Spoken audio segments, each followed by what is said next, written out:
Muito obrigado, Sr. Presidente, Sr. Presidente, Sr. Presidente da Comissão de Ambiente, Srs. Deputados. Cumprimentar, obviamente, o Sr. Ministro e a Senhora e os Srs. Secretários de Estado. Deixar uma nota inicial para confessar que já gostaria de ter visto o Sr. Ministro por cá numa primeira audição regimental, que, no meu entender, deveria ter ocorrido e não ser coincidente com esta audição do Orçamento de Estado de 2016. E gostaria de começar por lhe deixar um repto ao Sr. Ministro, um repto para que encare esta vinda ao Parlamento como uma segunda tomada de posse.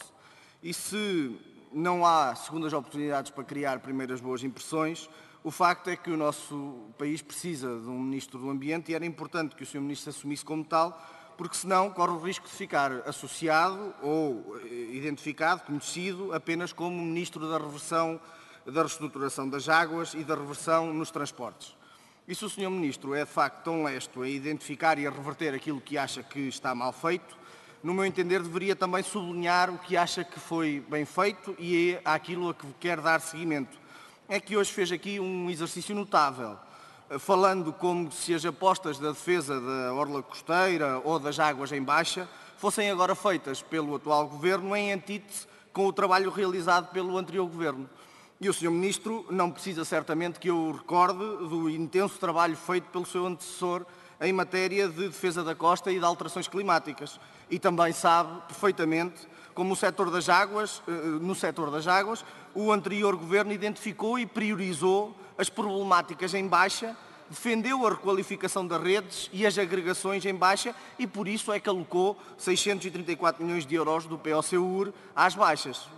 É que não basta andar para trás para se dizer que se faz diferente. E isso é, a meu ver, é um erro crasso, principalmente em áreas importantes, onde se fizeram avanços consideráveis e exemplo disso é o retrocesso do Governo na aposta na mobilidade elétrica. Bem sei que perante as notícias, um pouco por toda a imprensa denunciando isso mesmo, o Sr. Ministro veio apressadamente anunciar um conjunto de iniciativas de reconversão e colocação de pontos de carregamento elétrico e já aqui hoje o Sr. Secretário de Estado veio reforçar essa ideia. Só se esqueceram, quer um quer outro, que estas medidas já tinham sido apresentadas e divulgadas pelo anterior Governo a quando da apresentação do Plano de Ação da Mobilidade Elétrica. Estão na pasta de transição que o Sr. Ministro recebeu aqui há uns meses. E é preciso ter noção que em 2010 tínhamos 1.200 postos de abastecimento às moscas porque se vendiam 20 carros elétricos no nosso país por ano. E hoje, que multiplicámos por 50 o número de carros elétricos e híbridos plug-in vendidos por ano, os senhores reduzem os incentivos à compra. Portanto, Sr. Ministro, pergunto-lhe se vai haver uma visão clara do Governo sobre este tema ou se vão apenas provocar retrocessos e apresentar como vosso e como novo, que é o que fez aqui hoje, o que já foi estudado, discutido, financiado e anunciado pelo anterior Governo. Já sobre a questão da reversão da reestruturação do setor das águas, gostava que me esclarecesse o que significa para si fazer algo à bruta. É que o Sr. Ministro afirma que a reestruturação do setor das águas, que foi discutida durante cerca de 3 anos com inúmeras reuniões em diversos pontos do país, e que obteve o acordo de 171 municípios em 200 municípios envolvidos, foi feita à bruta.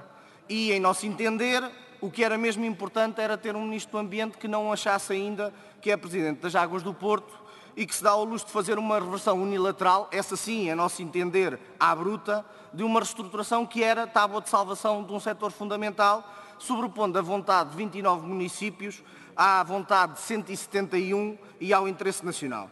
E gostaria também que me esclarecesse, já que estamos em sede de orçamento, quanto é que custa e quem é que paga o novo aumento do peso das chefias do Grupo Águas de Portugal. É que a reestruturação que o Sr. Ministro pretende reverter executa uma redução corporativa, extingue 2/3 dos cargos de administração e 55% dos cargos de chefia. E a reversão que o Sr. Ministro pretende efetuar volta a abrir um conjunto alargado de lugares que, admito, sejam jobs muito interessantes para muita gente que aguarda ansiosamente por eles, mas toda a gente sabe que têm que ser pagos e eu desconfio bem por quem é que têm que ser pagos. Muito obrigado. Muito obrigado, Sr. Deputado.